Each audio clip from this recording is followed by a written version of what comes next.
1, 2, 3, FCA! Okay, throws, standard grip position here. Real basic concept of throwing is, if I'm going to throw him, I'm going to attack probably one leg or the other. Now the question becomes, which leg does it make sense to attack? Well, if I attack a leg, if his weight's on that leg and I attack this leg, it's very easy for him to just lift his leg out of the way.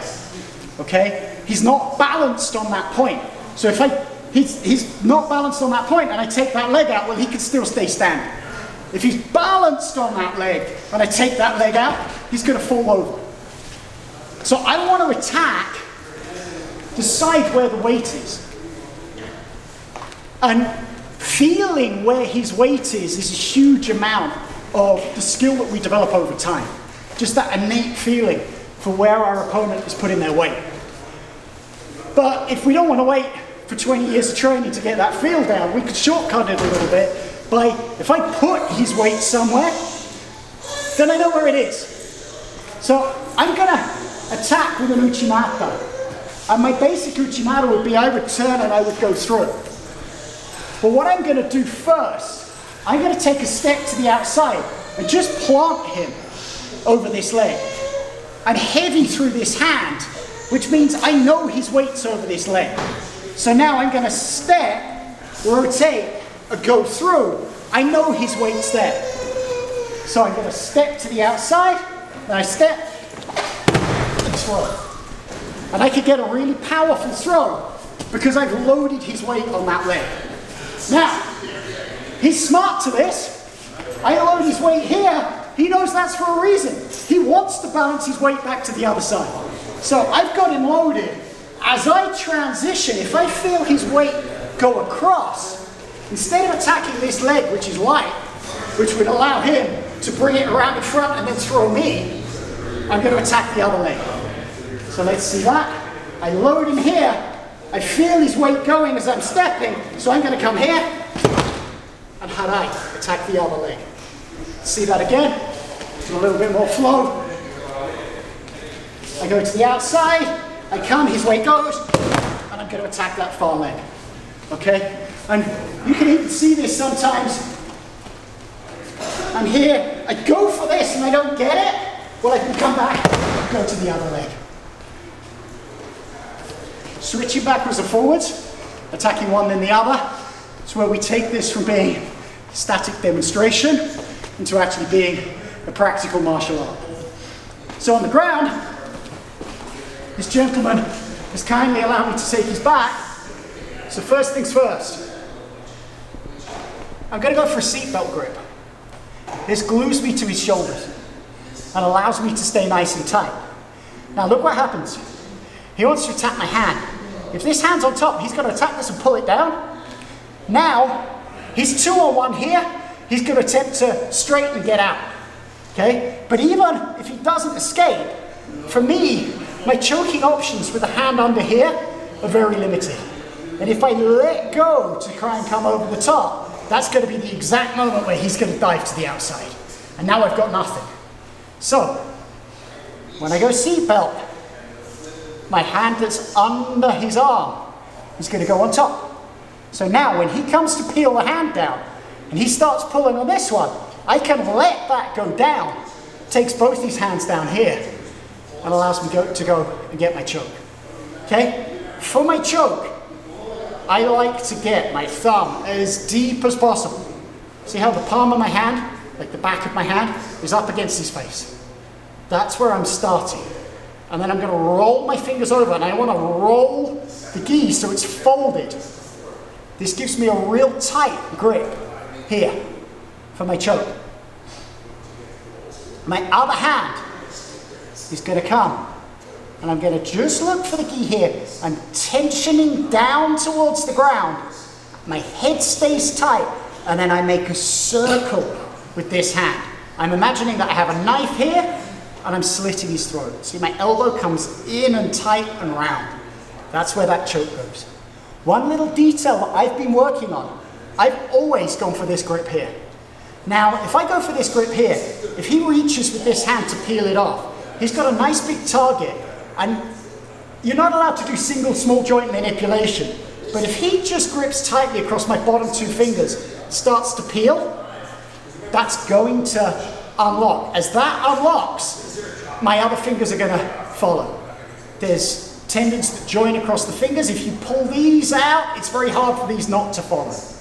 So I saw a tip the other day, and I've been playing with this. Instead of going all four fingers, just grip with the top two fingers, okay? Something like 70–80% of my grip strength is in those top two fingers anyway, so I'm not losing really anything in grip. This isn't about crushing grip strength. This is just about locking to his gi so I can finish this choke. But look what happens when that hand comes up to peel off. He can't get the same grip. So he's coming up and he's trying to peel that off. I've got a far tighter grip to be able to work this. If I'm doing this with my hand and he peels that, I can't stop that. If I go with just these two fingers, do the same thing. It makes a huge difference. This is something new I'm playing with. My natural feeling is still to grab like this, so I'm having to transition, but I've found it to be quite fun. It's something I'm playing with. So now, next thing, I'm working here, I'm going for my choke, okay? What will sometimes happen is he wants to defend, and he wants to defend by locking this hand, okay? So he will come with both hands to reach for this to lock it down, which gives me a moment. As he reaches with this hand, I can come behind and go into this half Nelson choke. What happens with this one, if I want to lift his arm away from his body, lock your arm to your body, I can't, I don't have the strength. But if I've got this here, lock it down to your body, from there up, I've got the strength. It's that first bit that I don't have the strength for, because I don't have the mechanical advantage. So as he reaches, he goes through and gives this to me. So this is my second option as a choke, okay? Now, the other thing I mentioned tonight was, in my ideal, I'm looking for this far side to tension this down. But I don't actually need this. I could finish this choke one-handed. The only reason this doesn't work is that he can rotate out. So all I've really got to do is stop him rotating. So there's times where we've been sparring, this is kind of hidden away and tucked away, and I'm going from a choke and I'm like, what the hell? There's nothing there. I can just as easily control this same side and finish the choke there as over this other side. Now, I have to pull a little bit harder because what this is doing is taking the slack out of the gi. So if I haven't got something taking the slack out of the gi, I've got to work a little bit harder to finish that choke. But it is still perfectly possible to finish that choke locked down here. Now, the final thing that we worked on tonight was sometimes I'm working away and I'm looking for this gi choke. And people just get, like, they grip their gi and they pin it down, and it's annoying. And every time I go in here trying to get it, he's going to grab my hand. So he's going to grab my hand, and then I'm battling and I'm trying to get it. And, you know, this battle could be really annoying. Some people are really good at locking that down. What I'm going to do, I'm going to take my hand and go behind. I am looking for my own gi. So I'm going to open my own gi out. The important thing is I've got to diagonally cross. So if I take my right hand gi, it's going to go past the left hand side. Left hand gi, going to go past the right hand side. So we're here and we're working. I've got the right skirt from my gi. I place it into my hand. From here, I lock my elbow down past his shoulder and I go behind his head, pulling this way, driving that way. This is a very tight choke and it ends up being a lot of fun. I'm working here, he's battling to control these gi. He doesn't really see what's happening because it's behind him. He thinks I'm grabbing his gi. So when that goes and pulls, he'll pull like crazy on that and go, why isn't that taking the pressure off? Well, the first time someone did this to me, a guy called Nick Brooks, who was a fantastic Jiu-Jitsu competitor and an instructor. First time he did this to me, I thought it was magic, because I'm like, I have no idea what you just choked me with. So, basic principles that we looked at. When we're throwing, we need to control where the balance is, control where the weight is, and attack that side. Getting a feel for where people's weight goes is a huge part of what mat time gives us. When we're going for these chokes, basic principle, the better I set up my first hand, the less work I have to do. If my first grip is not deep, so I've settled on a shitty grip to start off with, I can still finish this choke, but I have to work so much harder. Now, with him actually defending in a live situation, if I go all out and try and finish this, I'm just burning my grip out. And when I finally let go to go and re-grip, my hands are already tired. I'm far better off. If I don't have the grip, I'm just going to sit here and I'm just going to work and work and work and work until I've got the grip I want before I pull the trigger on the choke. I don't want to go off with a bad start point. That bad start point is going to get magnified through the application of the technique, and that's how he's going to escape.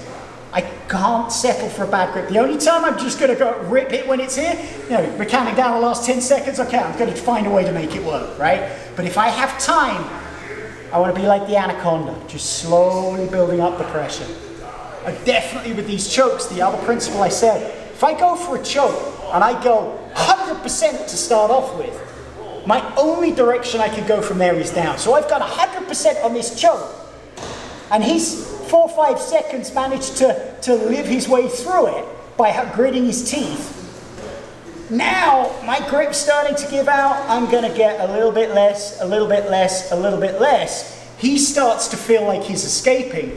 It's like I pulled him underwater and he's coming back up to the surface. He starts seeing the light, he starts seeing the surface.